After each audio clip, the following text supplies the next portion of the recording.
In the previous video, we have programmed our circle, or excuse me, our needle to move.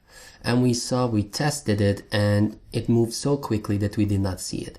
So now what we are going to do is we are going to detect collision. So when our needle hits the circle like this, we want it to stop right here.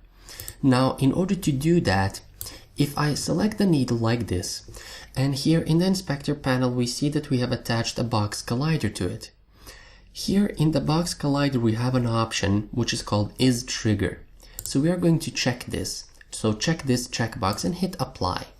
So now going back in our script, here I'm going to create void on trigger enter 2D, which takes a parameter collider 2D, and I'm going to name it target.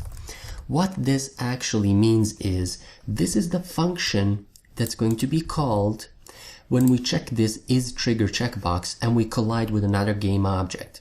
So if we hit a circle like this, then we are going to call this is trigger function, or on trigger enter 2D, excuse me. So here what we are going to do, first we are going to check if we already touched the circle. So if we already have touched the circle, we are simply going to return. What this means is this is going to check if we touch the circle. If that's true, if we have already touched the circle, we are going to hit this return. This return statement is going to, well, bring us out of our on trigger enter 2D.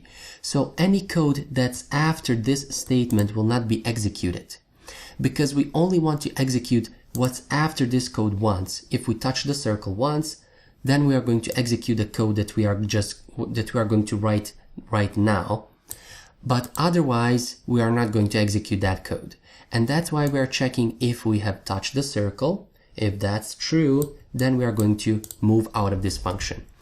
Now, for the first time, if we don't touch the circle, we are going to check here if our target.tag is equal to circle. What this actually means? Well, if we go back here and select our circle game object, we have this right here, this tag, and we can identify our game objects with tags.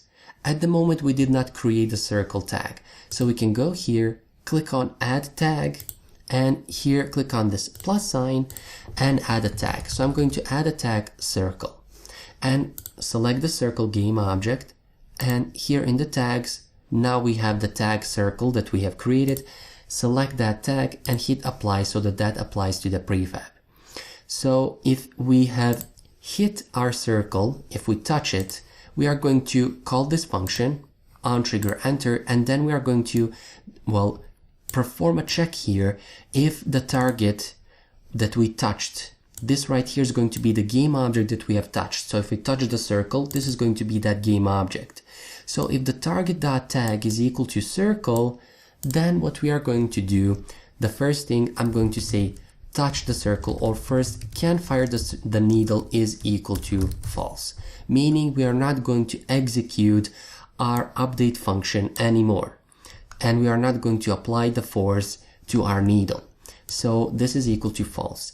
Now I'm going to say our touch the circle is equal to true, because next time when we run this right here, we are going to hit the return function the return statement, and we are not going to, well, execute these lines of code anymore.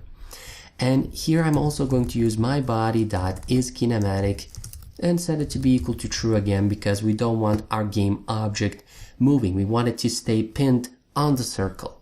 Now we can simply test this out. And what we can do is we can go here in our awake function and call our fire the needle function, which is right here. And let's reduce the speed at 5 so that we can see it more clearly. Now when I run the game and when we hit the circle, we are going to stop, but we are not stopping. So, okay, here in the tag, what I did is I did not write circle. So let's simply remove this tag, and we are going to add a circle tag. So select the circle and tag it here with the circle and hit apply.